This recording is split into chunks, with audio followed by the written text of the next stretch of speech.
this room, what did you do? I just can't get enough. Too caught up in your love. I've been trying to forget, but you won't let me. Something in my brain wants you.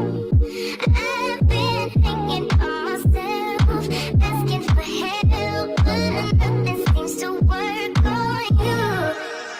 Yeah. You always make me feel like, oh yeah. You never leave my thoughts, I know, yeah, you. You're the reason I'm going out of my mind. I just can't stop thinking about you.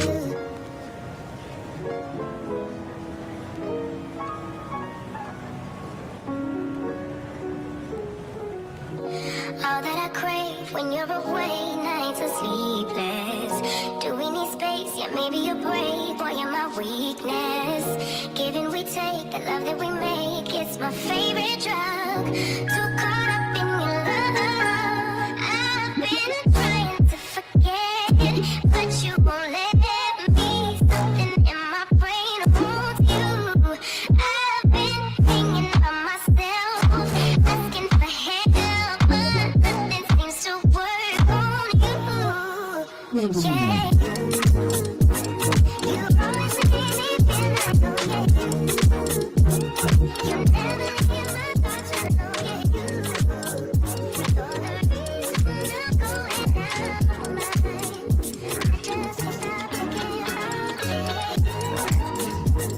You always make me feel like, oh yeah. You never leave my thoughts, I know, yeah, you. You're the reason I'm going out of my mind. I just can't stop thinking about you. Round two. Fight.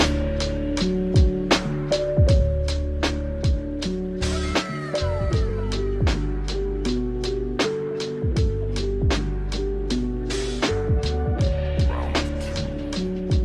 Fight.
What? Can y'all hear me? Can y'all hear me? How to sounding?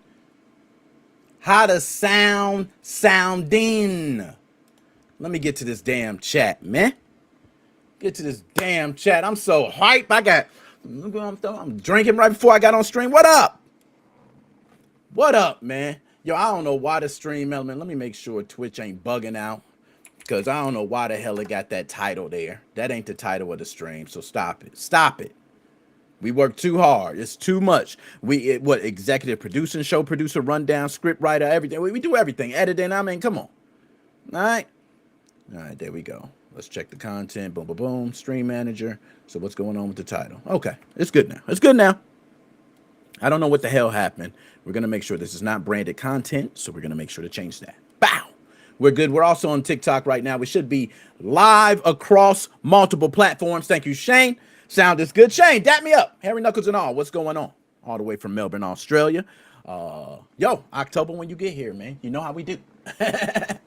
You know how we get down, man. We got a fire show today. All right, a lot of things going on. It's so much. I don't know what to break down. I mean, you know, as far as the intro, I want to get straight into the show, but I got to go through the intro, okay? For podcast listeners out there, if you are a podcast listener listening to the audio version, we plan to have the video now uploaded with the audio on all podcast platforms, all right? So, you know, podcasting, they got video, audio, they mixing it, they upgrading, they changing things. So now video will be alongside the audio. So if you are listening, you're on the road, you're anywhere, and you're listening to Nick Moses 05 Gaming Podcast, we thank you, first and foremost. But yeah, you can go ahead and check out the video version too, right alongside. Bam! There we go. Outside of that, the numbers have been crazy. You all seen it. We're over, I think, 2 million views within the past 30 days across all our platforms. That is thanks to everyone here. A lot of IRL content is doing that. A lot of our content here is doing that. And we're just gonna keep it going. I don't want to talk too much. All right. Chelsea, wait, what's going on? Shout out to the ladies. Okay, fellas, we got to show the ladies love. We got too many stiff legs around here, man. All right, when you get the ladies come through, show a little love, man. All right, that's why you got too many stiff legs. The way you act. Nonetheless, let's go ahead and I'm gonna go ahead and get to the show. I ain't gonna hold you up no further. Shane, when I see you in October, you know how it is. Okay, so gaming gone wild. Everyone knows what this is. This is the segment where we cover crimes around video games weekly. We try to cover recent events. We don't want to cover things that are too old. We might also revisit certain things where stories may pick up. So without further ado, let's get straight into our first story for Gaming Gone Wild, which is a very interesting one, and you guys are going to be able to see video on screen. I thank everybody for tuning in. If you can, hit the like, share out the content, and let's go ahead and get to it. All right. Thank you for that. I really appreciate it, guys. See a couple people hitting the like. Thank you. Thank you. We're also on TikTok. I can see you there too. Everyone on TikTok, thank you. All right.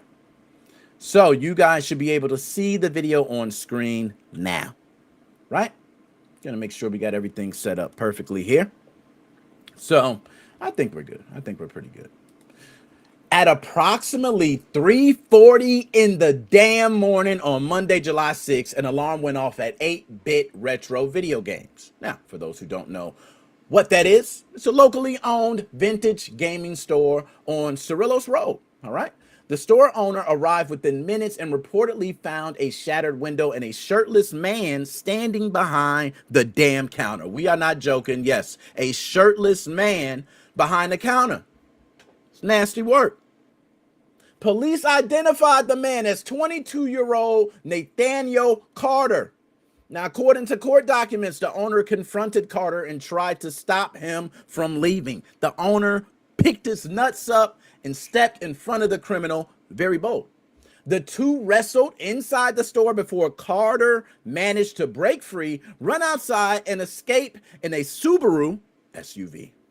The owner did suffer minor injuries and was treated at the scene. Okay. Police say approximately $300 was missing from the store's cash register, and investigators also found a knife near the broken window. That's all they had. But Apparently, one video game store was not enough. Less than 1 hour later, police received another call from a shopping center about 1 mile away. This time, witnesses reported an SUV repeatedly ramming the building near a GameStop and a Hertz rental location. When officers arrived, their body camera footage, as a lot of you were able to see, reportedly showed the SUV still smashing into a brick pillar outside the damn building. Police ordered Carter immediately out of the vehicle and arrested him without further incident. Thank the Lord. Oh, shut up, phone. It's talking. Okay, my fault. Now, it gets even crazier. I know. You wonder how. How? Well, investigators discovered that the Subaru that Carter was driving had allegedly been stolen in Albuquerque. Yes, I will repeat. The Subaru SUV that Nathaniel Carter was driving was allegedly stolen in Albuquerque. Carter was arrested on several accusations, including aggravated burglary, battery, criminal damage to property, possession of stolen vehicle, attempted non-residential burglaries. Shall we go on? According to the probable cause statement, though, Carter told police that he never intended to steal anything. I almost did. I stopped myself. All right, I almost did it. He said he only wanted to look around inside the store. That's all he wanted to do. Okay? Let me tell you something, my guy. I'm going to talk to you directly because we're going to move on to the next one. Because Nathaniel Carter, you're not going to sit here and waste our time like this because we got a hell of a show to get to. All right? But you broke a window. Not only did you break the window, you fought the owner. Yes, you fought him. Scuffles. You know what I'm saying? Bow, bow. You left with $300. Okay, so you broke a window, fought the owner, left with $300. Escaped in a stolen SUV. We find out that this is a stolen SUV now. And then you use that to ram another store? What did you think you was going to take the damn used vehicle in and trade it in? Like you could... The Subaru was damaged up to hell. You probably could get... I'm going to tell you this. Marvel vs. Capcom for Dreamcast is worth more than that damn Subaru right now. You was out your damn mind, Nathaniel Carter, and you're looking like a clucker. I'm going to just keep it honest. Y'all seen the picture. Nathaniel Carter, I don't know. You're walking around with your shirt off and everything. I will say... this is what happens when drugs get involved. That is my own personal opinion. Ain't nothing here. But it's the truth. I want to know, what was the plan at GameStop? Were you going to drive through really and like start looking for a game? Like, was that your plan? Was you going to actually walk in that shit and start searching and say, what's it? Nathaniel Carter, your ass is about to go up under the jail. We don't have to say much more, but Carter was booked into the Santa Fe County Jail and later released.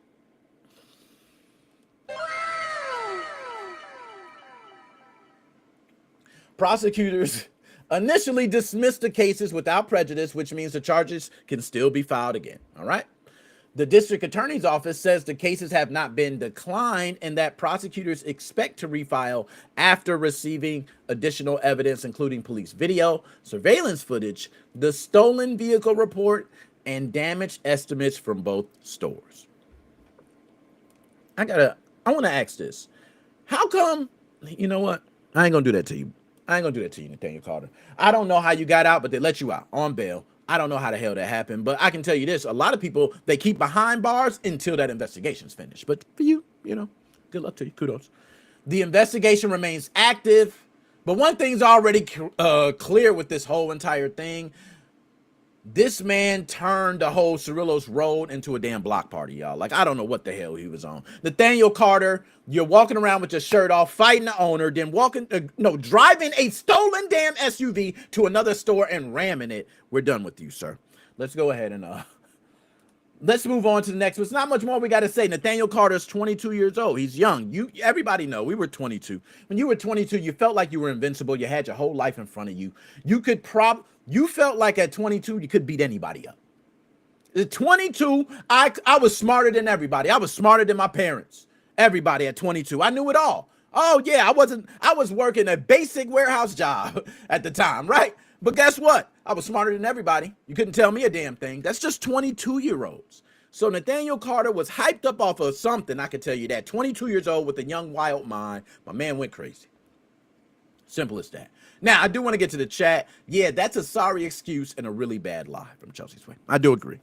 Sorry excuse. See, nobody wants to hear that shit. I'm going to be honest. Nearly everyone in Australia gets bail. It's a joke. Okay. So apparently Australia's pretty lenient too on bail. All right. Hey, the U.S., I can tell you, a lot of times they don't get their bail out like that.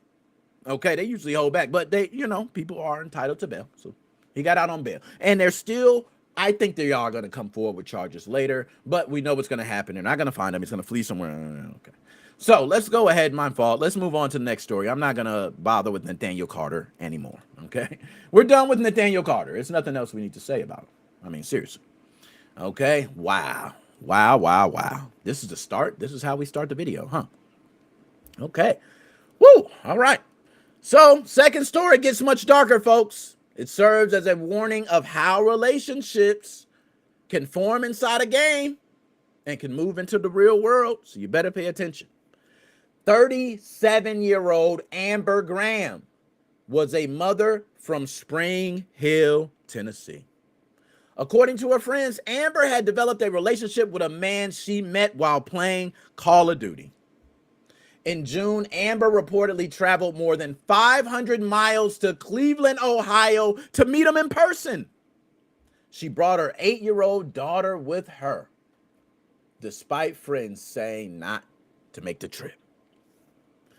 Amber was eventually expected to return home and go back to work, but she never showed up for her shift. Her best friend and manager said Amber later called and unexpectedly quit her job.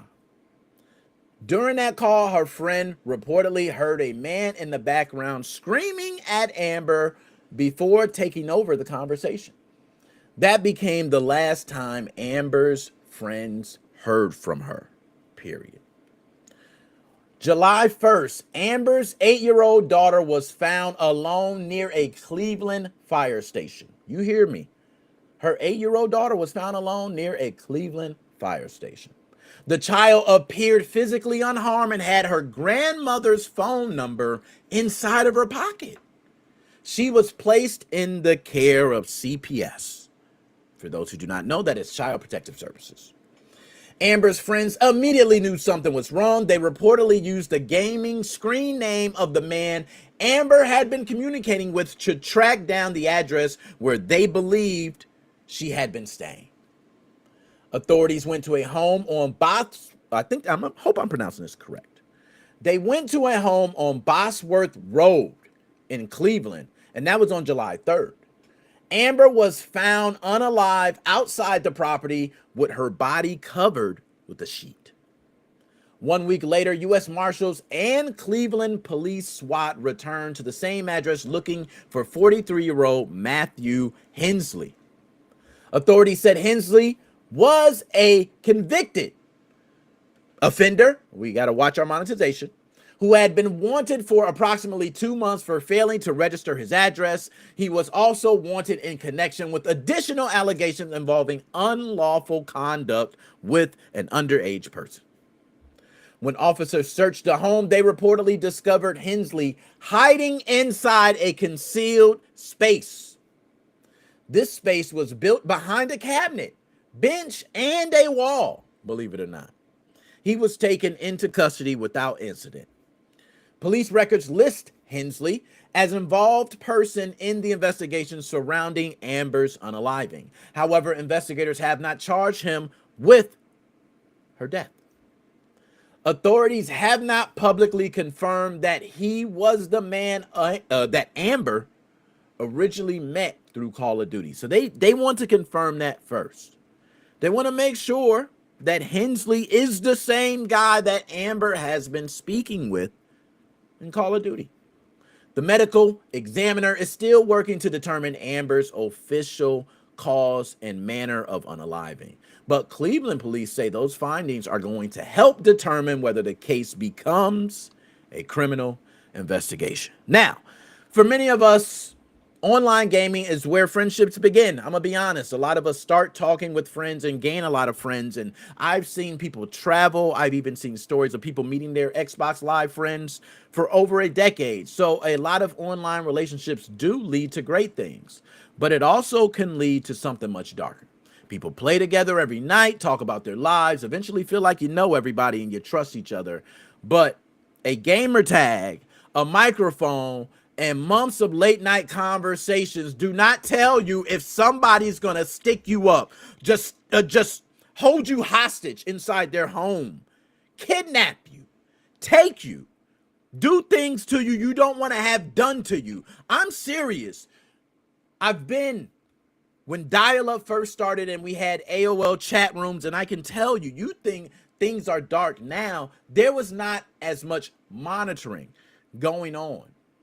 You could give full addresses. You could see who was online and whether they were male or female and their age and talk directly to them with an instant message. There was no barriers. Amber Graham's family is now waiting for answers. Her 8-year-old daughter, no mother. They don't want to wait on this investigation to finish. They want to know faster. Investigators are trying to determine exactly what happened, but until they determine it, this is going to remain a tragic reminder that online relationships in the real world still require caution. I don't give a damn how much verification it went through, listening to their voice, and oh, I don't hear anybody around them. Oh, they're great people. I don't give a damn. You better start FaceTiming people. You better start, show me your ID. Let me see your real name. Why are we hiding things from each other if we are truly friends? That's just me. I want to say condolences to Amber's family, especially her daughter, 8 years old. I could only imagine what she witnessed or had to go through even just being alone at the fire station. It is terrible, sick, disgusting, and if Hensley is the person behind this, put him up under the jail. Rot in hell. That's my thing. Y'all, let's go ahead and move on to the next one. We're not going to go too much, but it's a shame. Call of Duty is my favorite game, and this dude is on Call of Duty, and it just shows that you got sickos on Call of Duty. You got them everywhere, I'm going to be honest.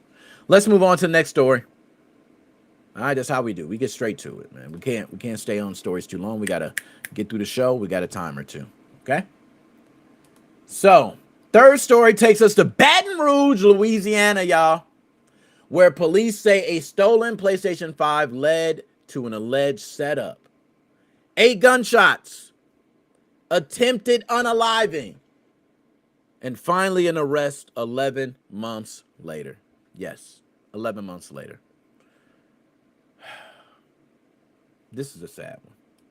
So, this case originally began on August 23rd of 2025 when a man reportedly said that someone broken into his apartment on Plank Road and stolen his PlayStation 5.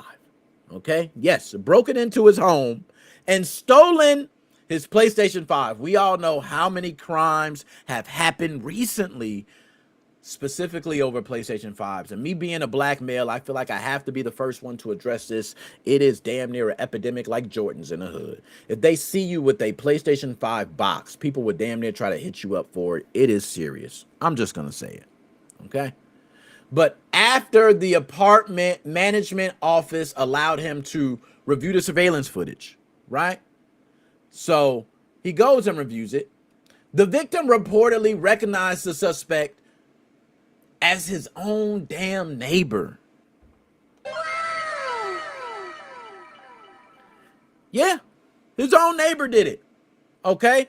24-year-old Tyzerian Castle. You can see him on screen right now. Tyzerian Castle. First of all, I must say, as a black member of the community, that is definitely a black ass name. It is ghetto as shit. I must say it. I must say it. Tyzerian, I don't know where, maybe, I don't know. I don't know enough. So let me stop. That is an uneducated stuff that came out your mouth. There we go. All right. That's just what I felt. But 24-year-old Tizerian Castle is his name. Now, the two men had known each other for approximately 6 months, and they only lived apart from each other for a couple of months. Wasn't long. Okay, these gentlemen are, I want to make sure I got everything set up okay. All right. And these gentlemen were like, you know how you know a neighbor and you talk and you become friends, but it's not a very long time to get to know each other. So in 6 months, they lived a couple of floors apart. You see each other from coming up and downstairs. But this is the part I cannot understand. I just cannot understand. You allegedly burglarize somebody who lives in the same apartment building, knows exactly who you are, and can recognize you on camera. I want to repeat that. You allegedly burglarize somebody who lives in the same apartment building. You speak with them. You talk with them all the time. They know exactly who you are, and they can recognize you on camera. So you just didn't care. That's the God's honest truth. You just didn't care. It's not a criminal mastermind at that point. This is somebody just completing a mission regardless of any failures that might be in play. Right? They don't give a damn. They are just going to say, hey, I don't give a damn about anything. I'm just going to do it. That's the God's honest truth. According to the arrest warrant, the victim texted Castle and confronted him about the stolen PS5. Yes. You know what? And I'm not going to lie. This is where I've had something similar happen to me, which I'll talk at the end, and I'll say how I handled it versus how this gentleman handled it. And this is kind of crazy that he handled it like that. But the victim did text Tizerian Castle and confronted him about the stolen console. Castle initially denied being involved, but allegedly admitted to the burglary later and said that he would make things right the following day. So he said, yeah, I did do it, man. I ain't gonna lie. I'm gonna make it right. Now, I don't take that altercation between the two as a normal altercation. I take it was probably pretty tense. So the two arranged to meet approximately 2 in the morning at another apartment complex on North Ardenwood Drive. That first failure, 2 in the morning on a random street. Castle reportedly entered the passenger side of the victim's car, but while they were talking, a third person allegedly approached the driver's door carrying a rifle and demanded the victim get out. Realizing something was seriously wrong, the victim drove away with Castle still sitting in the passenger seat. Police say Castle then pulled out his own handgun and ordered the victim to stop the vehicle. The victim stopped at an intersection, struggled with Castle over the weapon, and begged him to get out the car. Castle allegedly climbed across the victim, exited through the driver's side door, and then fired 8 times. The victim was struck in his side, stomach area, and left leg, while additional bullets all hit the vehicle. Despite being shot multiple times, the victim managed to drive himself to his family's home. He was rushed to a hospital, underwent surgery, survived, and later was recovering the next morning. By reports, it's a tough-ass dude.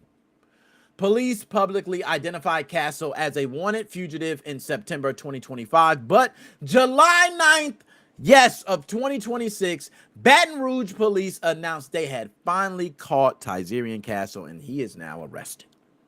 Castle is now facing accusations of attempted unaliving, illegal use of weapons, or dangerous instrumentalities. I guess that's how you say it, right?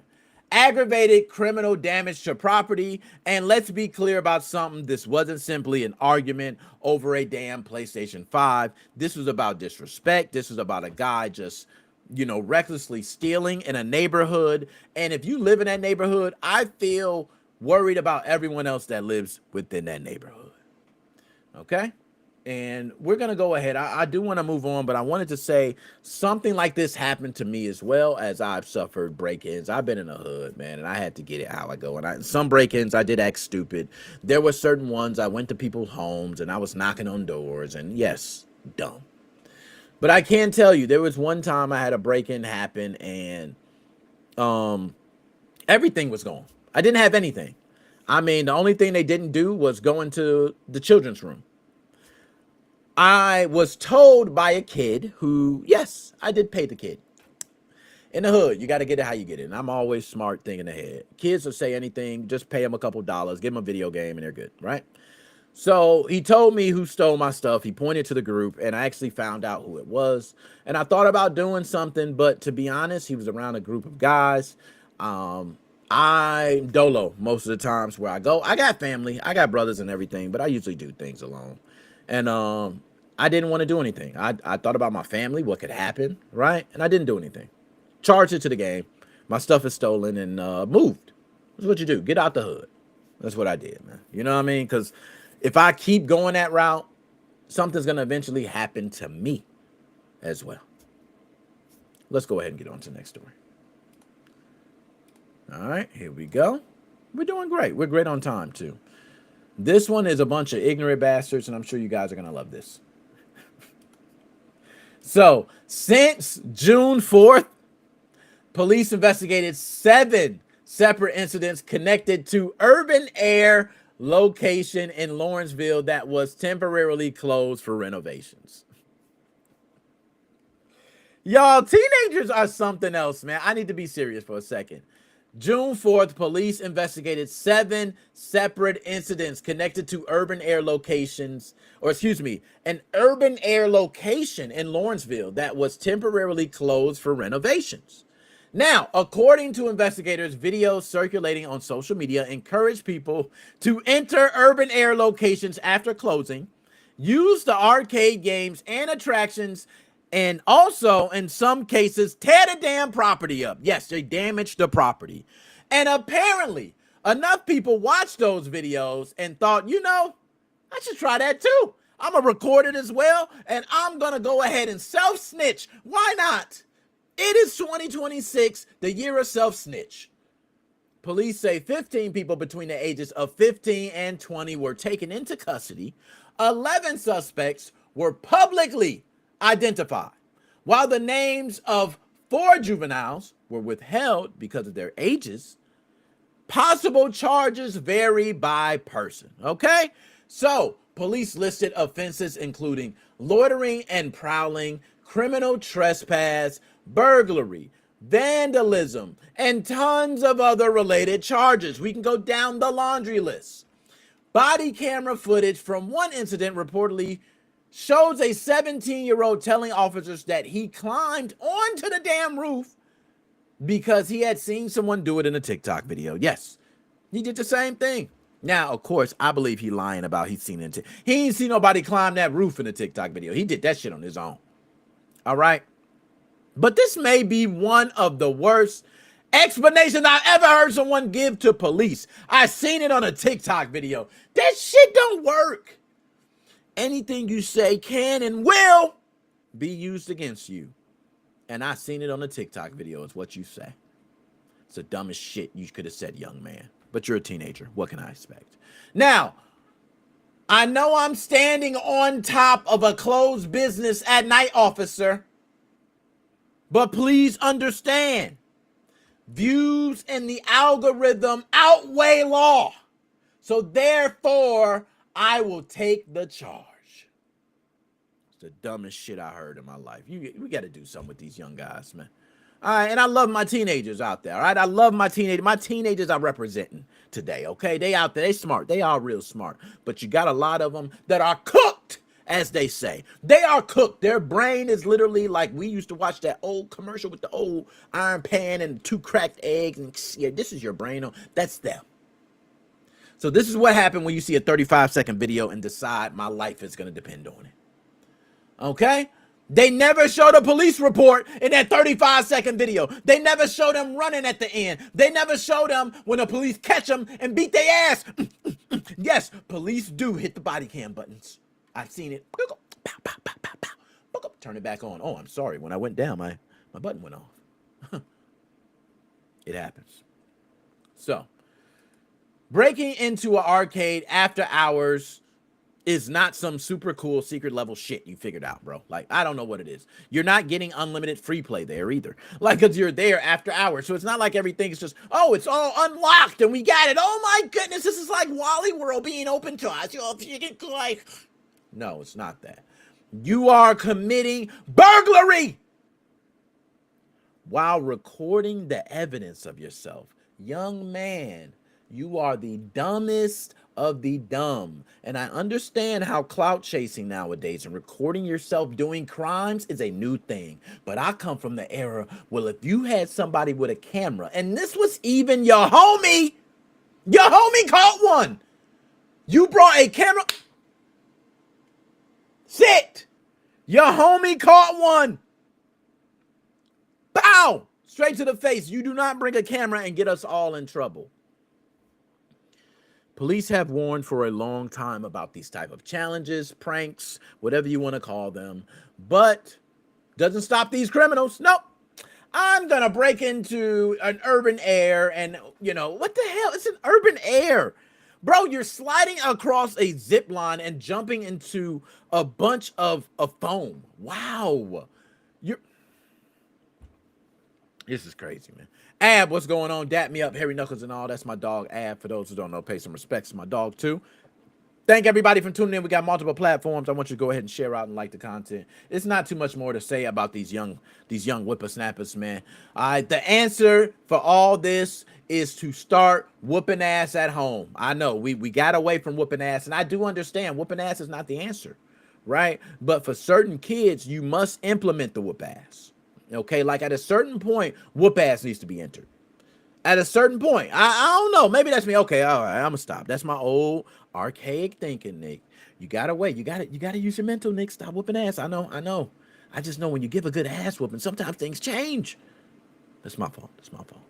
Okay.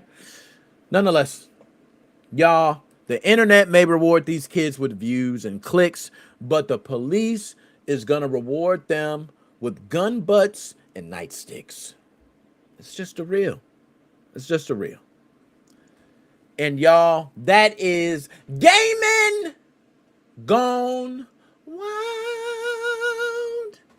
Bam, we do it. Let's go ahead and move on to the next one. Like I said, we got a snappy show. There is no time. We get straight on to the show, guys. Woo! This is one I've been waiting on. Because on July 8th, something amazing happened. Yes, July 8th. A lot of people do not know. But I think this is something that needs to be commended. I think this is something that needs to be talked about more. It needs to be talked about all the time. On July 8th, Video Games Plus. I hope, podcast listeners can't see it, but everybody watching, you can see it. Video Games Plus store behind me. And if you listen on the podcast, the video's coming. All right. But on July 8th, Video Games Plus, which is one of North America's major independent video game retailers, put some respect on the name. Round 2. Fight. They published an open letter directed at Xbox leadership and Microsoft's next generation console. It was beautiful. Project Helix, they want to make sure Project Helix is right. The timing of this letter is important because Sony has announced plans to stop producing physical discs, and it's hitting the world by storm. Okay? Newly released PlayStation games beginning January of 2028 will only be digital, and it's hurting us. Everybody's talking about it. Now, since that announcement, gamers, collectors, retailers have all been asking whether Xbox will follow the same path. Well, I'm here to tell you, Microsoft has not officially confirmed whether Project Helix will support physical disc. So, this debate is still happening while the decision may still be open. All right. Video Games Plus is trying to apply pressure to Microsoft before they lock in their final strategy. And I think Video Games Plus is taking a step in the right direction. I've been here running my goddamn yappers for I don't know how long trying to go this direction. I've seen a couple other YouTubers and a couple other Twitch guys and a couple people on X, Fade, wherever you are. I've seen y'all talking about it too. TikTok too, yes. But Video Games Plus wrote a damn open letter, and I love it.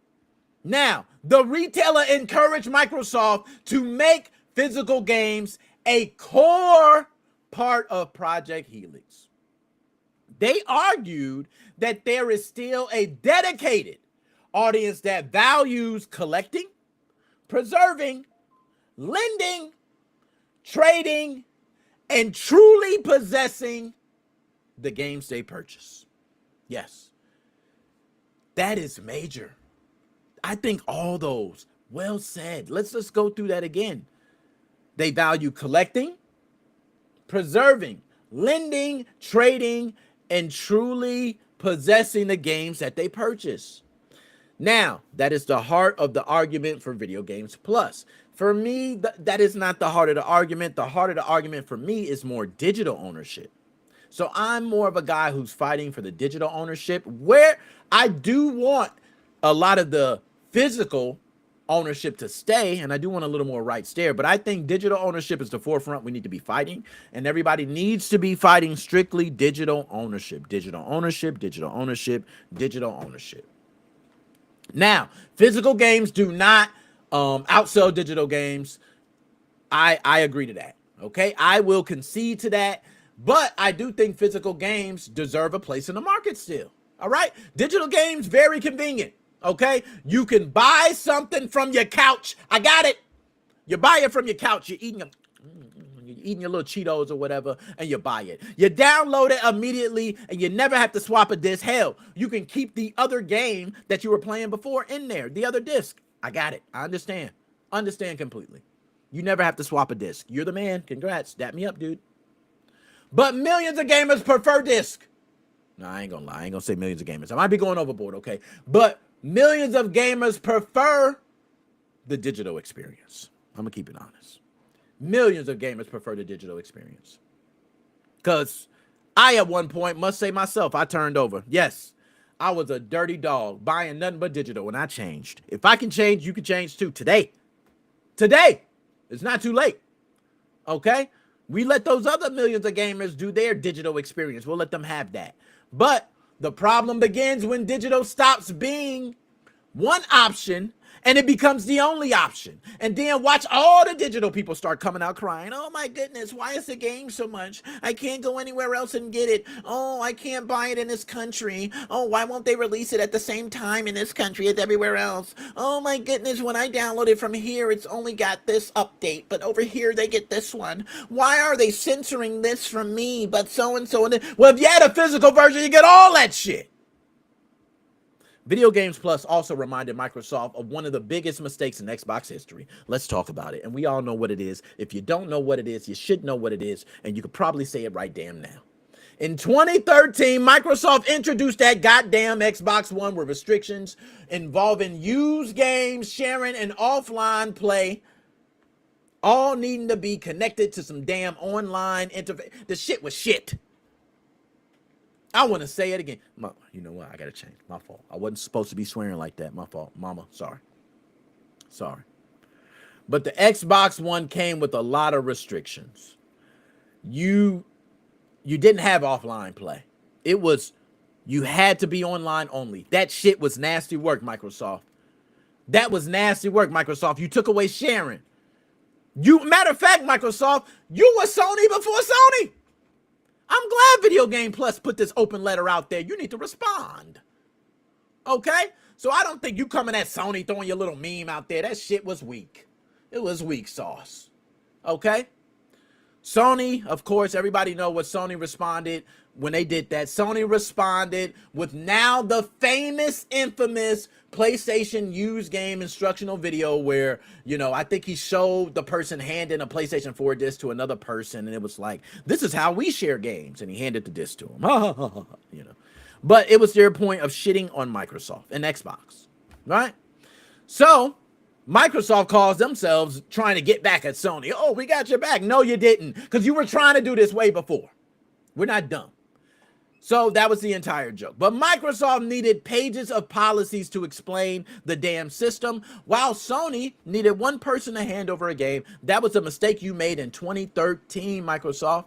Xbox became the company trying to control how people purchase their games way before anybody else was. Let's keep it real. 13 years later, the roles reversed. That's all it is. Sony is the company. All right? Sony's the company now. Sony, the company that embarrassed Microsoft for threatening physical ownership, is now the company that Microsoft is making fun of for threatening physical ownership. That's literally what's happening. Xbox has the opportunity to use Sony's old strategy against it, and it does it. So then they announced Project Helix. We will be supporting physical games since we got Halo coming out physical, huh? While PlayStation moves away from them. Look at us. Get the hell out of here. That's crap. You're not doing nothing. You're not showing off. You're not nobody.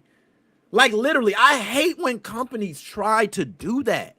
You were literally the first one. You cannot be the one joking. This shit ain't even funny when you say it. For real, it's not funny. It's dumb. It's dumb marketing. And someone in your marketing department needs to speak up and say, bro, I'm not going to lie. We need to be the ones to kind of stay out of this. It's pretty dumb. Okay? Xbox thought this was going to be one of the easiest victories they ever had. Oh, gosh, this is going to be great. Oh, Sony's going to stop physical discs. Look, we're going to throw a dig. Cha-ching. No. It did not work. Round 2. Fight. Y'all, this does not mean every single Project Helix console needs to have a disk drive. That ain't what Video Games Plus is saying. No, Microsoft can sell a cheaper digital version. That is what we've been singing for generations. We used to that. The disc version, digital version. This version, digital version. That's what we used to. Hell, you can even offer, which I hate, I don't know why I'm even saying this, but you can offer a detachable drive. Hell, one we can just plug in. You know, manufacture a few disk-compatible systems. Maybe a special batch that we go through and then people start buying them up. And you know what? I shouldn't have said that. God damn it. I just gave them a business idea. Because you know what they're going to do now? Limited edition physical systems. We don't know if we're going to have any more. And everybody's going to sell out. You know, it's, oh my gosh. I don't know why I said that. So that's what's happening, guys. You already know. But the demand is not that everybody must buy physical games. That is not what I'm saying right now. What I'm saying is the demand is that Microsoft should not remove that option. And that is what Video Games Plus is demanding in the open letter. We also got to be honest, man. We got to be honest about Video Games Plus. Because I know I'm talking a lot of shit, but we got to be honest about Video Games Plus. They not writing an open letter trying to really save us. Let's keep it honest. It's not because they love gamers. They're not a gamers for gamers type of group for this one. You ain't looking out for my back. No. I know what's going on. Physical games are the majority. I ain't even going to say the majority. I don't know your business like that. But I'm going to say this. Physical games are the backbone of your damn business. And without disc, there are fewer new products to sell. And there are fewer trade-ins, and they're only going to get less and less. There are going to be fewer used copies generating revenue. Yes.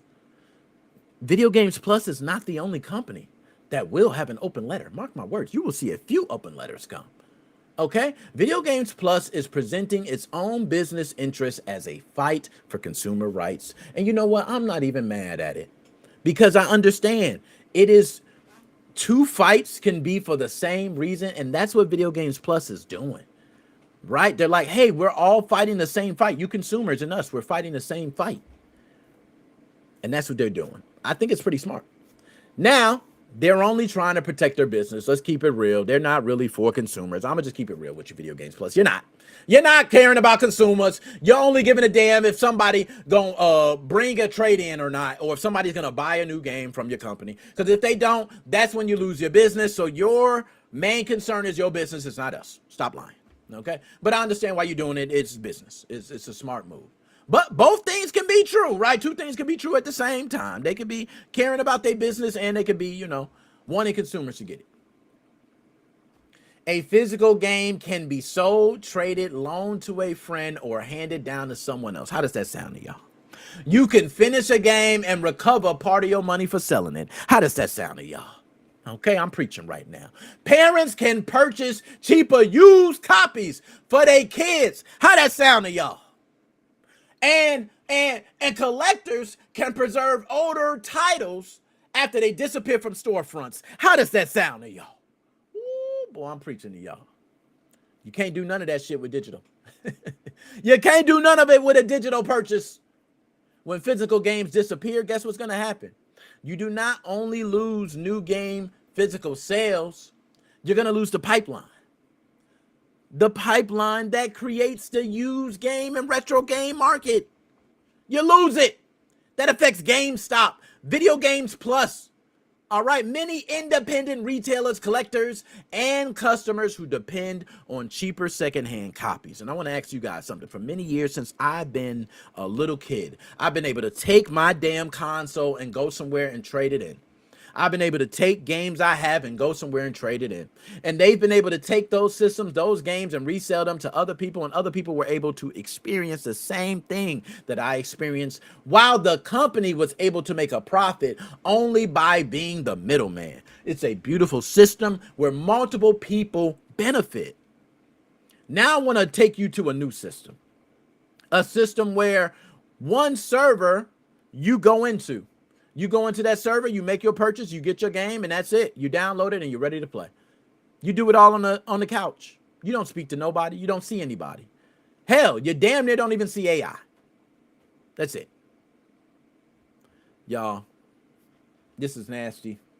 And Video Games Plus did a great job. I'm not going to hold up too much. Like I said, we got a show to get to, but Xbox should not build its entire future around physical media. That is not what Video Games Plus was saying. That is not what I'm even saying now, right? But it should allow for customers and the market to have an opinion and a valid input, maybe a petition or something that could make us feel like we're a part of what you decide as far as being the insight to gaming. It should allow it to decide, right? Microsoft can release a standard digital Project Helix and a physical Project Helix with a drive. Anyone willing to pay for it can pay for it. Simple as that. Then you can continue supporting compatible Xbox disc. You don't have to release every game through disc. I understand that. But major games will be released physically, and people can still have those discs and still trade them, which I think brings more attention to your game, because now you can have 3 different families play your game, whereas one family was playing your game. Y'all, I ain't gonna drag this one on because I got another topic to talk shit about. Let's go ahead and move on to the next one. Told you I ain't gonna drag it on too long.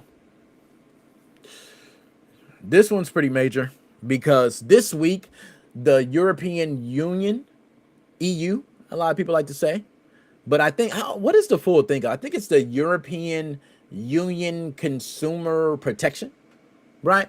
But nonetheless, the EU Commissioner Michael McGrath was asked whether regulators could stop Sony from ending physical PlayStation releases in 2028. Yes, they were asked, right? This is the damn commissioner. Michael McGrath was asked whether regulators could stop Sony from ending physical PlayStation releases in 2028, and his response was not what collectors and preservationists want to hear. McGrath said the issue comes down to commercial and contractual freedoms, and the companies are free to offer games and services however they choose, provided they continue following national and European consumer protection laws. So, in plain English, Sony is legally allowed to decide that every new PlayStation release will be digital. Bam! There you go. That was the way to say it. He could have just saved all that fluff talk and just said that. The EU may regulate how Sony treats customers inside of the digital ecosystem, but it cannot currently force Sony to keep manufacturing discs, and that is nasty work. It's true. So, The distinction matters because the EU is not saying Sony's decision is fair, right? They're not saying that, and that's why he worded it that way. Mac McGrath was very, very nice in his wording, okay? He's not even saying it's consumer friendly or if it's in good faith, right? But he is saying that choosing a distribution format is presently considered a commercial business decision. And there's part of me that wants to agree with that. And I'm a little torn with it, but the part that makes me want to agree is the whole HD, DVD, and Blu-ray war between Xbox and Sony. They had to right to choose their own media format they wanted to go forward with, right? One chose Blu-ray, one chose HD, DVD. One failed, the other one skyrocketed. And they both had the choice. Neither one was forced. Now imagine this, if both of them were forced to use a certain type of media format. Both of them were forced to use dual layer disc, which don't have as much room. So now you're getting double disc, triple disc, and other things. Like there's a lot of complication to that, right? A lot of complication to that. Now, Sony announced on July 1st about the physical disc production for all new PlayStation releases stopping in January of 2028. Games released before that date will remain eligible for physical production, but everything new afterward will be sold through the PlayStation Store or through retailers in digital formats only.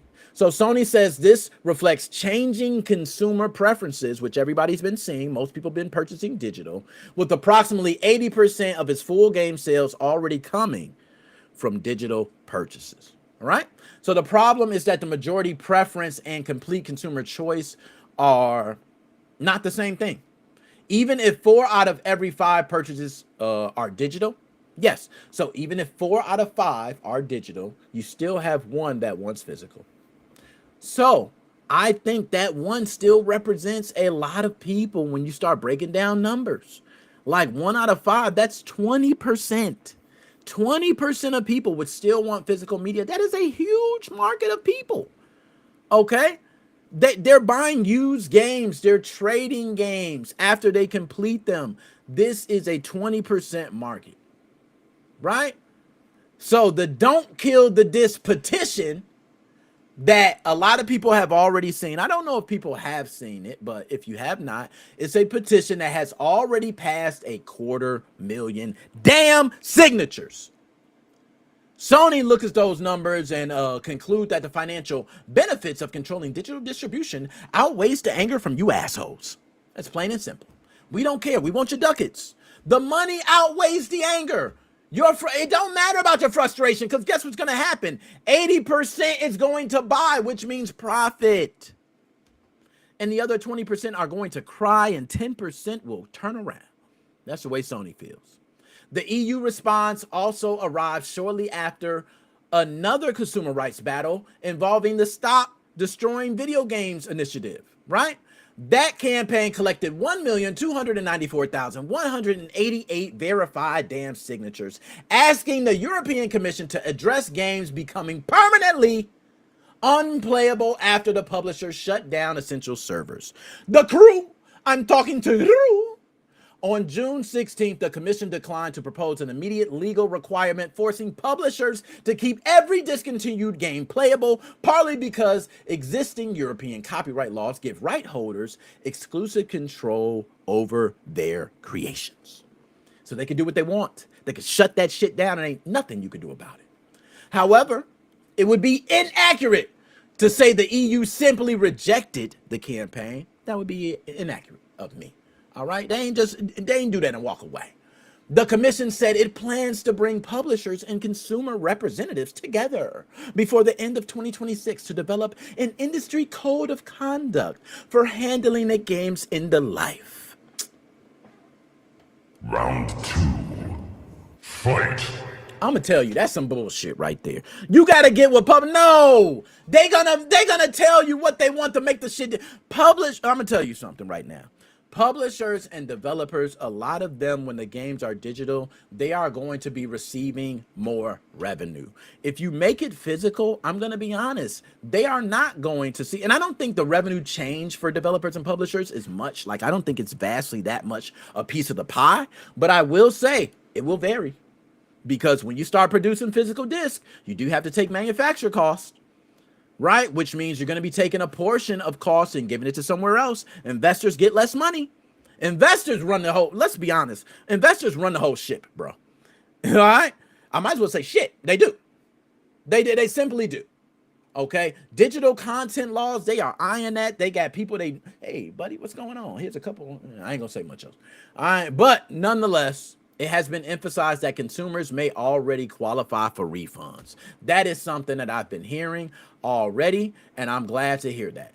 Okay, I've been hearing it. I don't know if it's true, but I've been hearing it. So when a digital product stops functioning in a way that violates the original agreement, some people have already been given refunds from what I'm hearing.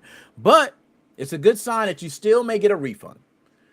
Not binding preservation law that guarantees you will get the game to run on the server forever. Nope, you won't get that. But you will possibly get a refund. Possible. Piece of shit. Anyways, excuse me. The much bigger legal danger for Sony, though, is going to come from the antitrust law rather than preservation law. All right. Dutch consumer organization called Stichting Massachusetts and Consument launched its Fair PlayStation campaign in 2025, accusing Sony of abusing its control over digital PlayStation marketplace. Now, the organization argues that because digital PlayStation games can only be distributed through Sony's controlled ecosystem, that customers have paid inflated damn prices, and we all can agree. Sometimes, reportedly, the price can be 47% more than comparable physical versions, and that was actually shown. I've seen that. I'm just going to give you some examples. I've seen regular edition of games digitally being sold for $49.99, while the physical comparison was being sold for $28. And guess what the physical comparison was? The definitive edition! So that claim made sure to seek more than $400 million in compensation and is associated with approximately 1.7 million Dutch PlayStation users. I don't know. All of a sudden, I turned Dutch. I'm Dutch, right? But Sony's physical disc announcement did not create that lawsuit. All right, that lawsuit was already done, so that ain't no Sony announcing shit that did that. But I think it may have handed over the claimants new ammunition. I think it might be time to, hey, let's move this case forward now. Okay. Lucia Melchurch, the chair of the Dutch organization, argued that ending disc removes the last marketplace where PlayStation games can be freely bought, sold, and priced competitively. Okay. Without physical copies, there is no traditional used game market. No ability to finish a game, sell it, and use that money towards the next purchase. That, I think, hurts video gaming economy as a whole. I think that needs to be the key. If anyone wants to fight for physical, that needs to be your key right there. Is that you are stopping your economy from making money, because GameStop, independent retailers, your economy can now make money just from being the middleman. So you're hurting your economy. 1, 2, you're actually helping consumers because now they can purchase games at a lower price point and also sell games after they finish. So you're also helping them, right? Like, this is something that it's a no-brainer. Okay. Even when retailers continue selling digital codes, those codes ultimately remain tied to Sony's platform and cannot be sold for activation. Even though they're sold on all these damn websites, we know, but not supposed to. So this is where Sony could be walking into that, that little antitrust trap that I was talking about. Physical retailers and secondhand sellers have historically provided Sony with an argument that PlayStation software still faces outside price competition. So if somebody thinks a game costs too much digitally, that person can currently check Walmart, Best Buy, Amazon, GameStop, go wherever the hell you want to, any independent retailer, used market, do what you want. But if you can't do that, where are we going to be? An economic analyst interviewed by Fortune argued, very interesting, that by eliminating disc, Sony may be weakening its own defense because price-sensitive customers will eventually have far fewer places to go outside of Sony's controlled ecosystem. in that an analyst, legal and economic assessment, this is not a court ruling, okay, explains why the 2028 decision could become important evidence in ongoing competition cases. So Sony could be in a bit of a pickle here, and they better think of something fast, because if they don't, you might see Sony start facing some antitrust lawsuits come up, whether they are, big corporate lawsuits or whether they're just class action lawsuits, right? So that is why the EU response and the antitrust lawsuit can both exist without contradicting each other. The EU commissioner is saying Sony currently has commercial freedom to stop. The Dutch claimants are arguing that exercising that freedom may still create anti-competitive harm once consumers are locked into that marketplace. Sony may be legally free to go digital, but not free to take part in any type of plans they want within their ecosystem for pricing. They may not be free. They might have to go by some laws when it comes to actual pricing within their own digital ecosystem. And I want to move on because we have a lot to get through on this show, but something I want to talk about specifically is the government. It's a wrap, bro. The government is not, I don't think, I'm just going to say, I don't think, I'm going to say the government may not be able to save the disc, y'all. Like, it's not a chance, because these corporations make more than the governments. They have a lot of power, lobbying power, and I don't think the government is going to save anybody out of this, okay? Petitions are not going to be large enough to change any evaluation that Sony's going to do moving forward. That is a fact. I'm telling you. If eliminating physical games removes price competition, destroy the resale market, and leaves customers dependent on Sony, Sony is going to discover the real corporate legal hammer that is not preservation law, antitrust. Mark my words. Do it, Sony. Go ahead and do it. Do it. Go ahead. End all the disc in 2028 and control everything. And wait until we start seeing these astronomical prices and we come down your ass with all types of lawsuits for antitrust, because there is no competition. You are making sure to monopolize this. You need to have some third-party sites that you're giving some extra keys to. Where does the legal line draw? So I would like to ask y'all, where does the legal line draw? Okay, should Sony have the commercial freedom to distribute games however it wants, even when a decision means eliminating resale, or even when a decision means you can no longer have the resale market? Or should regulators step in? I think regulators should step in. Let's go ahead and move on to the next one, because I'll be all day like yelling at the top of my lungs. Sony won this argument over whether the EU can force them. It's a fact. EU said we can't do shit. Our hands are right behind our back. We can't do anything. They got the right to... Yeah, stop bobbing them. Stop bobbing them, please. It's annoying.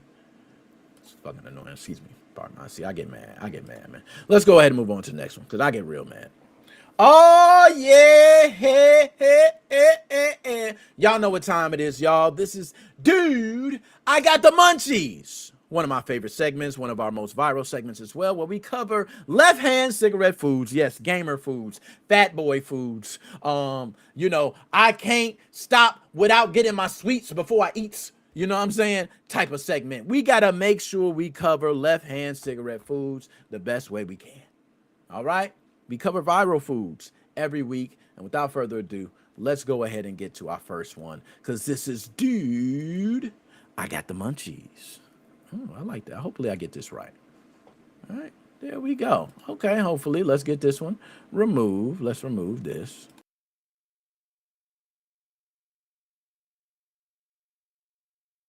There. Okay, there we go. All right. That's a little better. Okay. Now, can everybody see on screen? We should be good. Devon, get the table. My dog, Devon, in the building, man. What's going on, man? What's going on? That's my dog. Yo, we got to talk, man. We got to talk. Y'all, Costco is testing mini croissant donuts in select warehouses. And yes, we got to talk. 20 pastries for $9.99 in glazed and cinnamon sugar varieties. Now, shoppers are comparing them to the famous Cronut. Some people may not know about it, except Costco gives you enough to feed a small family. Yes, they do, for less than the price of 2 originals. All right?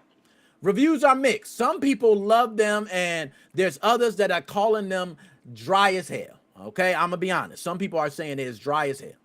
But I mean, hey, you can go ahead and try right now at Costco for $9.99. Why not? So this may depend heavily on how fresh your warehouse keeps the bakery, because if the bakery ain't fresh, then maybe you're getting some stale croissant donuts, right? So you need to check your Costco bakery, see what's going on. Now, Costco is also rolling out its iced latte freeze. It's going to be rolling it into a lot more food courts. I just want to keep that on screen right now. This is, okay, for everybody taking a look, the iced latte freeze. Yes, iced latte freeze coming into more food courts. Okay, and customers say it tastes like a Starbucks Frappuccino. I want to repeat. Customers say Costco's iced latte freeze tastes like a Starbucks Frappuccino at half the price. And although the reported sugar and calorie numbers sounded like breakfast, lunch, dinner, brunch, all that in one, I ain't gonna lie, I'm still gonna do it. I'm gonna do it, man. I'm gonna do it. And I ain't gonna lie, I got so much caffeine, man. I think I want to say this is equivalent to 6 shots of espresso. Right? Like this thing I have you buzzing. So nonetheless, you know, shout out to everybody. I think you should go ahead and try, you know, Costco's iced latte. You know, I'm all for the iced lattes, man. A lot of people, some people are down with them, some people are not. I ain't gonna lie, I started turning into a bougie bitch recently. You know what I mean? I shouldn't. I know that's wrong for me to say. Why am I turning into a bougie bitch, nigga? Why? You know what I'm saying? But I ain't gonna lie, I be drinking a 7 brew. I done had Dutch Bros. You know what I'm saying? You know you done turn to when you get Dutch Bros, you turn into a bougie chick. That's like 7 brew. When you get 7 brew, you turn into a bougie chick. Starbucks is not as bougie no more. Right? Starbucks is not as bougie. Yeah, it's expensive. There you go. As Shane said, it's expensive, bro. He nailed it. He nailed it right there. It's expensive. So now, let's go ahead and move on to the next one. I ain't gonna hold y'all up, but I want to pull up a delicious picture. A delicious picture. All right, let's go ahead and take that out. Get that out of here. Okay, y'all, you see it. Yes, you do. You see it.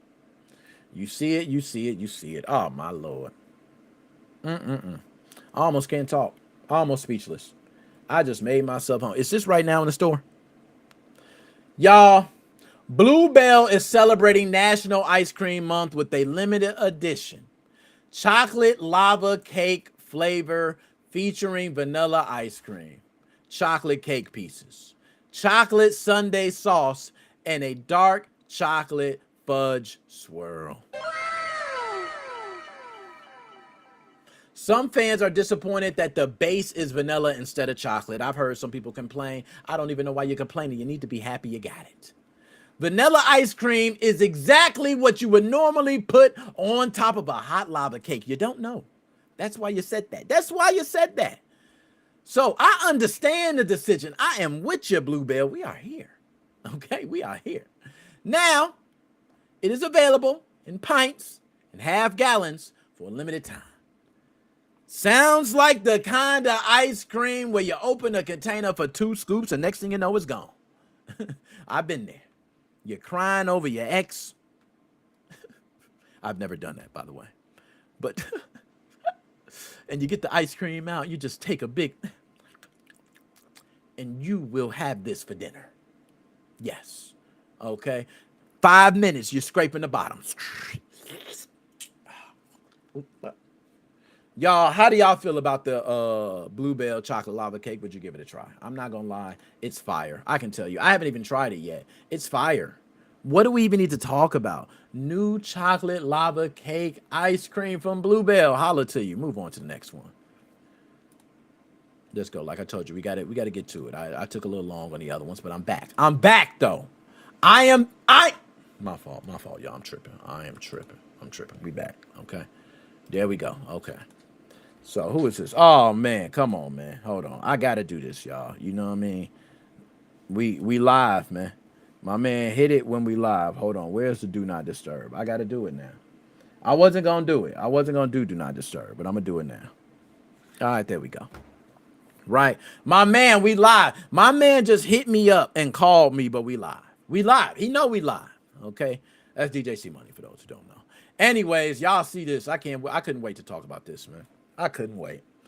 Y'all, first I want to say, I feel like, what is it? Is it the Patti LaBelle? The one who got the sweet potato pie? Is it the Patti LaBelle? Let me see. Patti LaBelle sweet potato. Yeah, it's the Patti LaBelle sweet potato pie. Okay, I had to make sure. So, I feel like the Patti LaBelle and the Dolly Parton is like such a racial thing, right? Like, oh, Dolly Parton is for the white people, and we got Patti LaBelle. We got the sweet potato pie.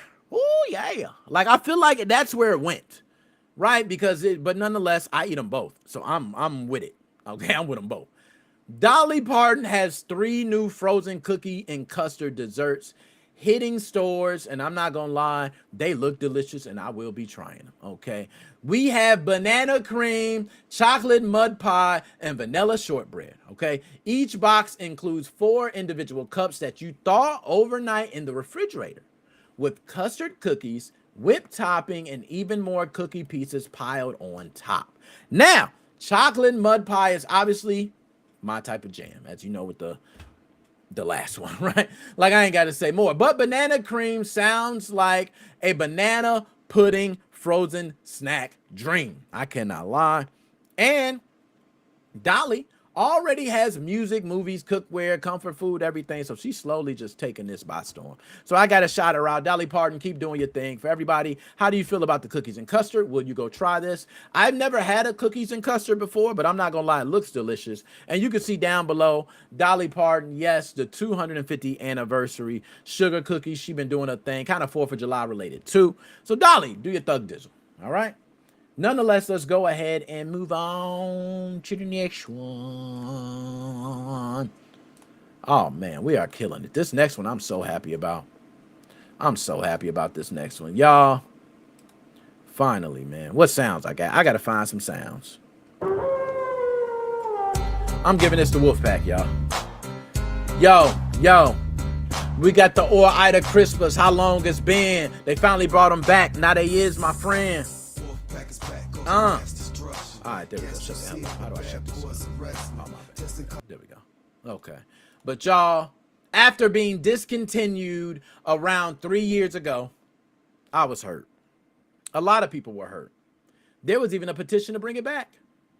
Ida Crispers are officially returning, and this time they're staying permanently. These fries have crinkle style shape, and I know what you might be saying. Oh, that's crinkle fries. Nope. Crunchy outside and a soft, fluffy center, and fans were serious about getting them back. Hell, that petition had 1,800 signatures on it. Yes, people were serious. They are already appearing at select retailers with a wider rollout planned for later this year. Y'all, I'm telling you, this proves that sometimes internet petitions work. Okay, they do work. We come together, we band together, we can get some. Especially when the cause involves getting something that is crispy, delicious, potatoey, goes into an air fryer or an oven and comes out delicious. Can I get a hallelujah for Ida Crispers?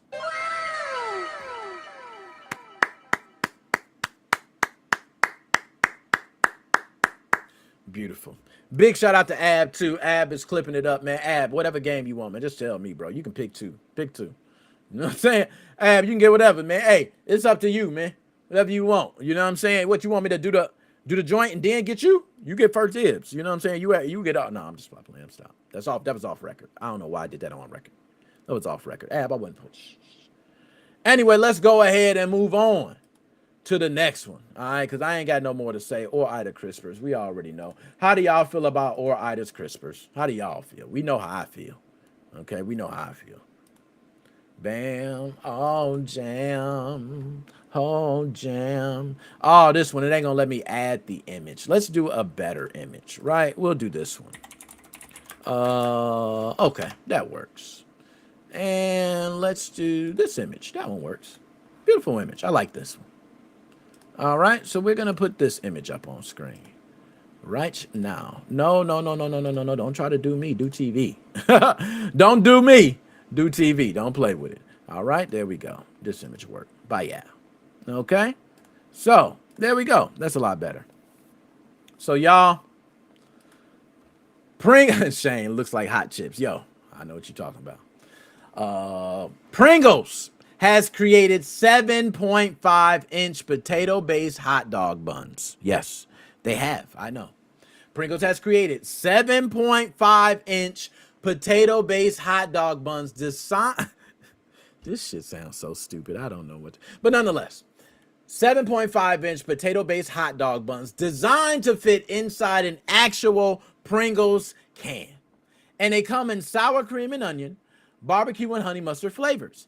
Now, the buns are available through limited time online drops and come free when you purchase a 3-pack of matching Pringles flavors. I do want to try these buns. I'm going to be honest. Pringles recommends putting chips directly on the hot dog for extra crunch because apparently the flavored bun was not enough flavor. All right. I do not know whether this is a hot dog chip science experiment, something that was made in a basement somewhere, but I'm here. I'm here for it. Okay. Like I want to try the barbecue one, the honey mustard one, and the sour cream one. Like I want to know, how do y'all feel about flavored buns? Let's talk about that. How do y'all feel about flavored hot dog buns? Like when we first got to Doritos Locos Tacos, y'all remember that? Doritos Taco Shell, I seen how y'all was getting. Okay, I seen how y'all was getting. But how do y'all feel about flavored buns for your hot dogs, your burgers, your chicken sandwiches, things like that? I think that is very creative. I think it's very creative. But Pringles, shout out to you. All right, shout out to you.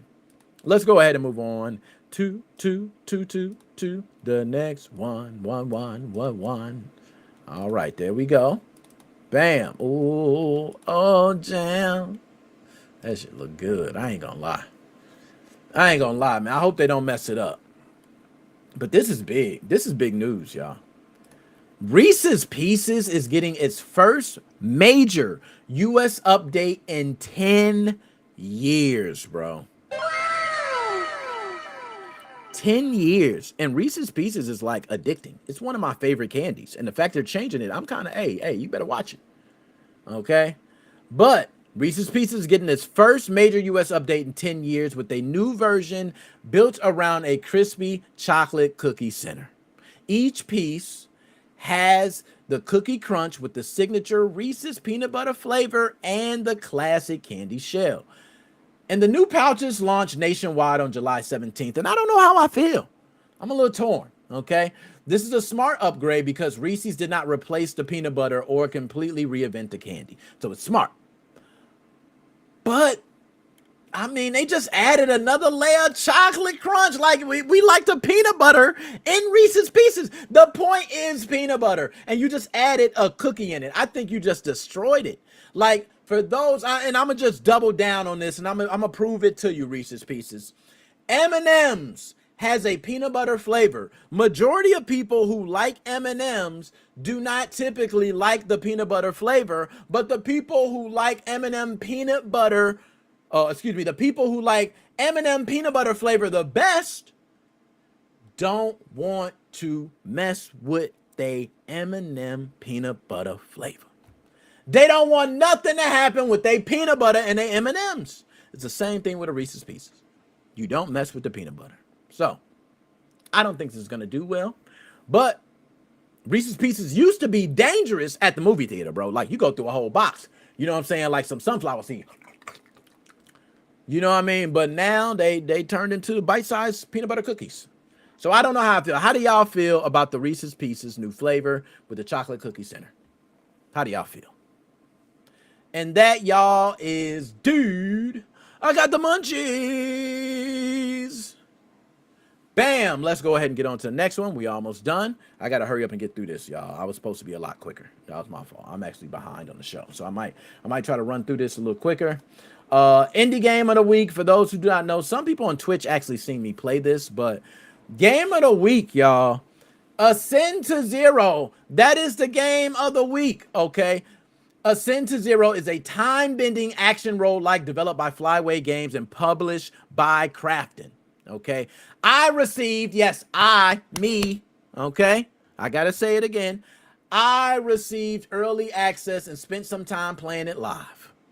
I can tell you Ascend to Zero is definitely a great game. Okay. Those who did not hear me, it is a time-bending action roguelike developed by Flyaway Games and published by Crafton. The early access that I played, I instantly knew it's a hit. I like it. I love the gameplay loop. It's very addictive. And just the whole time mechanic, I love it. It actually launches tomorrow on Steam, Xbox Series X, and Xbox on PC. Okay, so for all those who want to try it, be on the lookout for it. Ascend to Zero. Okay, so you can go ahead and play it. I actually believe it launches on Game Pass. So if you have Game Pass, you can go ahead and do it and play it right away, starting tomorrow, or it might be midnight, right? You like the digital, all you digital guys. The feature that separates this from the usual roguelike stuff is the ability to freeze time during battle. I'm telling you, that is the major thing. I didn't even get it at first when I was first playing. Then by the end, bam, was mastering it. Okay. Enemies surround you. The screen will fill up. You don't know what to do because you got all these attacks happening, but you can instantly stop everything. Reposition your character. See the biggest threat. Unlock anything you need. Get all the different power-ups and bam, there you go. You go right back into it. And it turns what's like a chaotic, how could I say it? A chaotic bullet hell. That's what they call it. I couldn't think of the word. It almost turns it from like a chaotic bullet hell to almost like a roguelike RPG style. It's very weird, but the mechanic works. And I want to send a big shout out to Flyway Games for blessing us, for playing it and giving us access to the early version. We will be playing it more.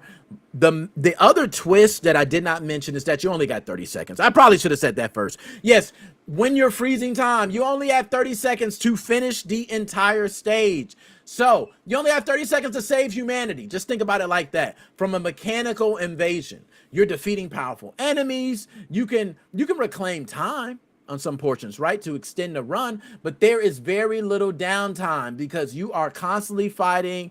Your character is trying to watch the clock while freezing, keeping the clock alive. This game is something else, man. Your weapons, you're constantly upgrading weapons. You love when your stats grow because now you can last longer. So this is one of those games that I'm not gonna lie, you're just gonna probably pop in, play for 20 minutes, 30 minutes, cut off, jump back in, play for an hour, jump out. Like, big shout out to Ascend to Zero. It has an explosive progression system, man. Like, I say explosive because I didn't expect it to take me like that, right? So tons of skill effects and everything. Everybody go check out Ascend to Zero. All right, go check out Ascend to Zero. Flyway Games, big shout out, big salute to Flyway Games for letting us go ahead and play it. Something special here, y'all. Y'all got something special. Okay, if anyone enjoys roguelikes, this is where it's at. You can go ahead and try it. Speaking of, and I'm going to see if I have, do I have any clips of me? So there we go. So my man got, I'm going to put some clips up right here. Okay, I do. I got some clips right here. So let's go ahead and just see a quick clip of the game so people who have not seen it can be able to see the game, right? And just get a quick clip of it.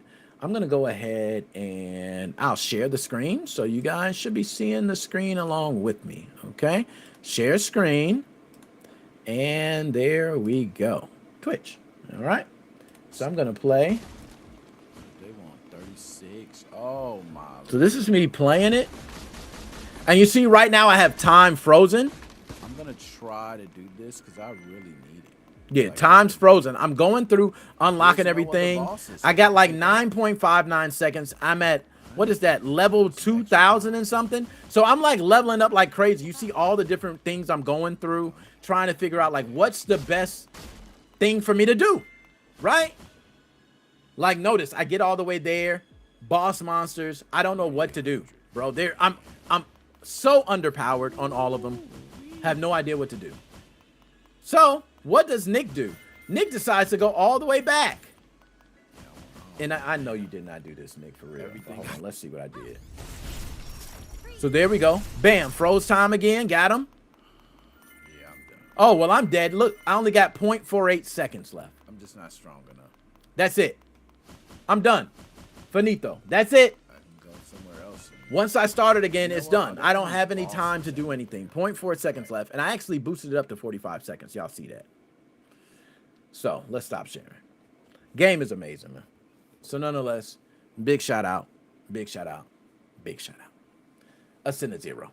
Flyway Games. Now, let's go ahead and move on. Last but not least, choose your battle. Y'all choose your fate. You know what we do here. Choose your fate. There is 2 tough choices. You must pick one or the other. That is it. Can't go no further. Let's get to the show because I'm behind. I ain't got too much time. I got to get to it. Okay, we're going to go ahead and hit video and let's get it in. There we go. Okay. So, bam. Oh, damn. We doing it like this today? Who wins in a head-to-head battle? Marcus and Dom or Master Chief and the Arbiter? Master Chief and the Arbiter, easily. This is not a close battle. Master Chief by himself, I think, could possibly take Marcus and Dom. But when you bring the Arbiter into it, it is a domination fest. They have futuristic weaponry, right? Like, and I know you're going to say, you know, Marcus and Dom, post-apocalyptic world and all. Yo, do you know the type of stuff they got? They're going to be completely, Master Chief's going to be completely invisible the whole time, along with the Arbiter. They got so much cloaking technology and all types of things. It's over. Marcus and Dom don't stand a chance. It's a very easy battle. Master Chief and the Arbiter, hands down, is winning this battle. Now, who do y'all got between Marcus and Dom, Master Chief, and the Arbiter? Boom. All right. My man Devon said Master Chief and the Arbiter. Of course. I told y'all, man, it's an easy one, man. You don't even gotta think of this one. Come on, as much as I like Marcus and Dom, even if you would have put Marcus in the Cold Train, I still would have said no. You know what I'm saying? You gotta put the Cold Train with TJ Combo. Oh, no, that ain't it. TJ Combo ain't gonna do it either. They gonna kill TJ Combo. Yo, let's go ahead and move on to the next one. Let's move on to the next one, man. All right, let's see. Fast forward some. Ooh. Well, this is a toughie. Actually, it's not. I'm going to take that back. It's not a toughie. I had to think it over. Because one I don't know fully about. The other one I do. So, who wins in a head-to-head battle? Joel and Ellie or Lucia and Jason? Joel and Ellie is going to beat the hell out of Lucia and Jason. This is going to be very easy. Lucia and Jason, we don't know much about you yet. And I understand y'all doing all the heists. Y'all got the assault rifles. Y'all got all the weaponry. I understand that. Y'all got money. Y'all got power, everything. You have no idea what it's like to survive a post-apocalyptic world. That is something that many people will never, ever in their life experience. So, anyone, and I mean anyone who triumphs past that and gets out of it and is worthy enough to be able to fight you, you lose. It's as simple as that. They go through fighting everybody and everything all day, every day. Like, there's no chance you're winning. Joel and Ellie, hands down. So I like to ask, who y'all got between Joel and Ellie or Lucia and Jason? All right. Let's go ahead and see to the chat. Devon! Joel and Ellie. Great answer, my man. Great answer. I got to say myself, great answer. You know, I guess great minds think alike. You know, but Joel and Ellie, yes, that's an easy one for me. I don't think Lucia. And it's too early for Lucia and Jason. Y'all got to earn your keep first. Earn your keep. Okay?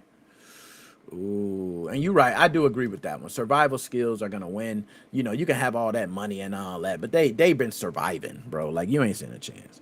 This one is interesting. Okay, this is an interesting battle. Who wins in a head-to-head battle? Omni-Man or Kratos? This is an interesting battle. I'm going to go Kratos on this one, even though I don't believe Kratos can just single-handedly beat everybody. I don't think he can beat every god. I do think Kratos loses a couple battles, right?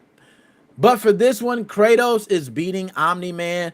I just think Omni-Man is going to have advantages with certain things like speed and other, but Kratos has beat gods that had some of the best powers you could imagine, and Omni-Man has some of those powers that these other gods had that Kratos has fought. So just for that, like the strength that Omni-Man has, Kratos has fought gods with more strength, if I'm not mistaken. Okay, somebody can correct me on that. Okay, but I got Kratos for this one. Okay, I just got Kratos, and Omni-Man is a tough ass, man. I think this is a pretty tough battle. I do think it's a tougher battle, but I think Kratos wins this. I think he wins pretty good. It's not a, I give him 60-40, right? So that means they fight 10 times. He wins 6, 6.5. Hell, I'll give him 7. No, I'm taking 7. He's going to win 7 out of 10 times. I do have that much confidence in Kratos. So I got Kratos over Omni-Man. All right, final answer. Whew, that's a tough one, man. Shit. Devon, draw. Yo, I'm with you on that, man. Round 2. I'm with him. Fight. Yo, them two right there. I would love to see that one. I would love to see this battle. I haven't even. Yo, shout out to the team. Big kudos for this one because that was a great head-to-head battle. I am very curious who will win that battle. I'm curious to hear when I post this what other people think. Omni-Man and Kratos. Like, I've seen what Omni-Man can do. Like, Omni-Man makes some of the best look like nothing. That's crazy. And Kratos done it too. So that's a tough one. Nonetheless, I'll go with Kratos, though. All right, go with Kratos. Let's go to the next one. All right, let's see what this next one is. All right. Okay.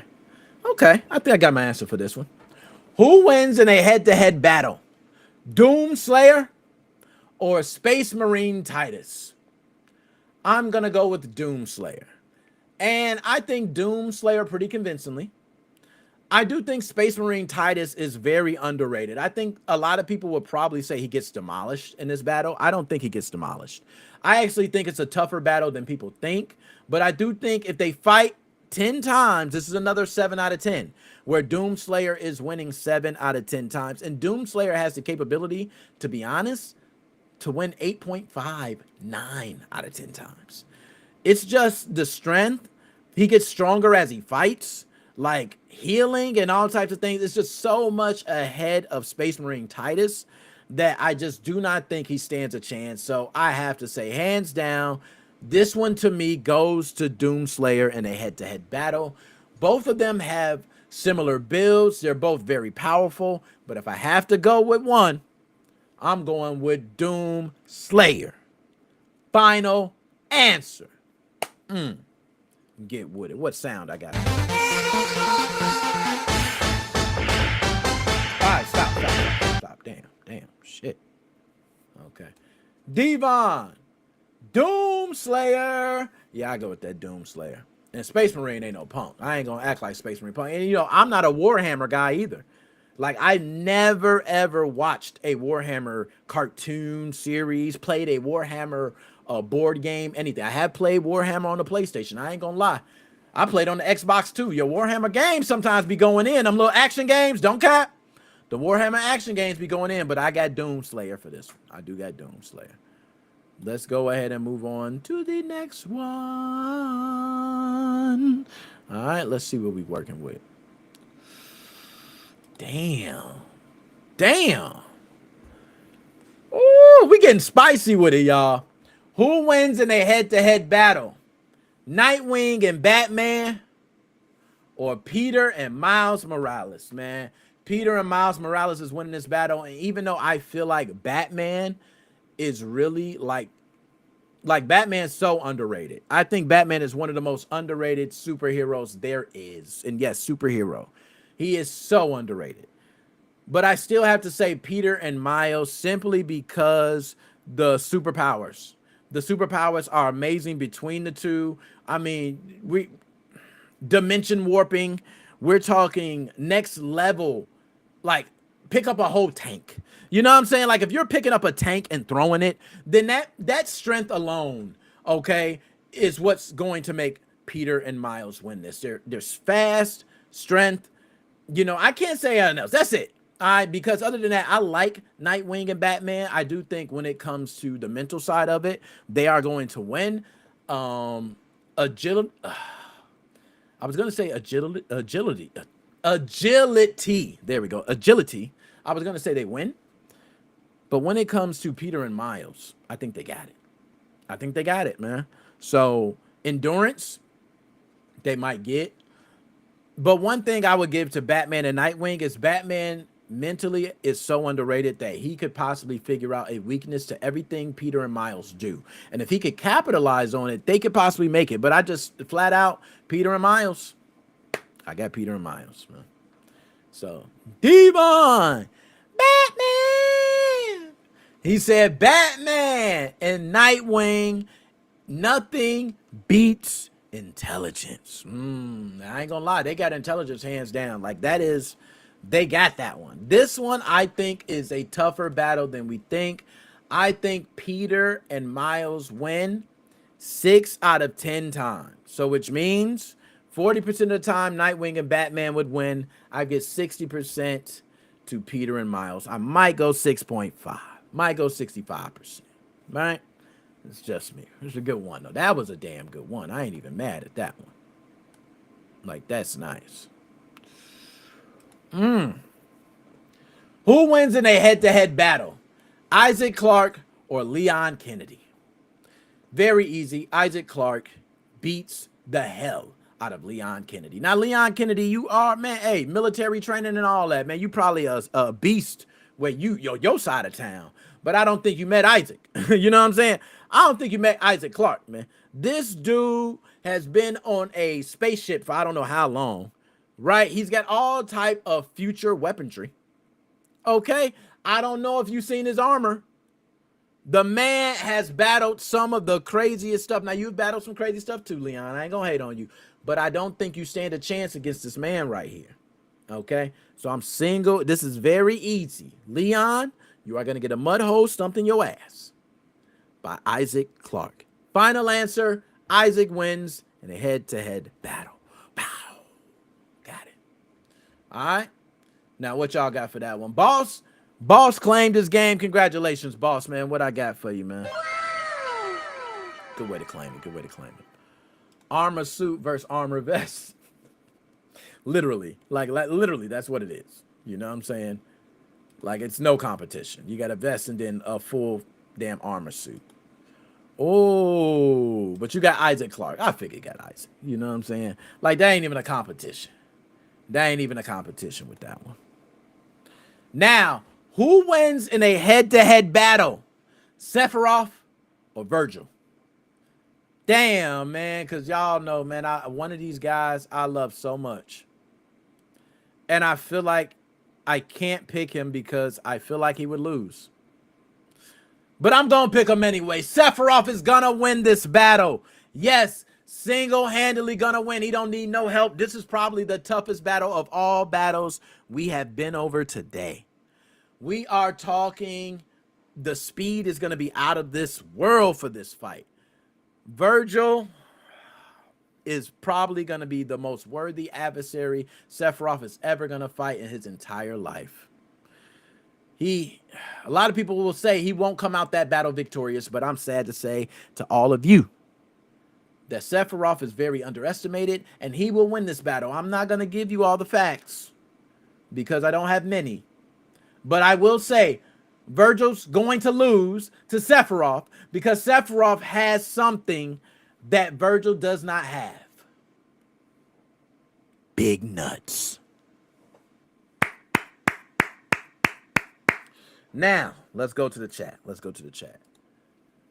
Zion, Virgil, I ain't mad at you, Zion. I ain't gonna lie, Virgil gonna win, man. Like I feel like Virgil gonna win, but I love Sephiroth so much I can't go away from my dog. Yes, I feel like Virgil gonna beat his ass. Oh God, I can't believe I did it. Virgil gonna whoop him. All right, Devon, Sephiroth. My man Seth ain't no joke, man. You know what I'm saying? He one of them. He one of them. But I'm not gonna lie, this is a very good battle. If I had to say out of 10 times they battle, I think this is 50-50. I give it 50% Sephiroth, 50% Virgil. Others may disagree. All right, so let's go to Zion. We got some facts. Let's go to some facts here for Zion, okay? He can move faster than light. He also has a black hole he can summon, just like Dante. Okay. Let's see what facts I can put. Can I pull up some facts? You know, I ain't going to have too much time to research. So if I can't pull up some facts in a couple seconds, I'm not going to pull up anything, okay? I don't know. Sephiroth has godlike magical manipulation and can cast cataclysmic spells. Okay? Magical manipulation. Why can't he just manipulate Virgil? Godlike too. Godlike magical manipulation. I'm sorry. I got my dog. I got Sephiroth. I got him. Ain't nothing you can tell me. That's what I'm reading right here. Now I give you, if I pull up Virgil, right? Let me go ahead and click.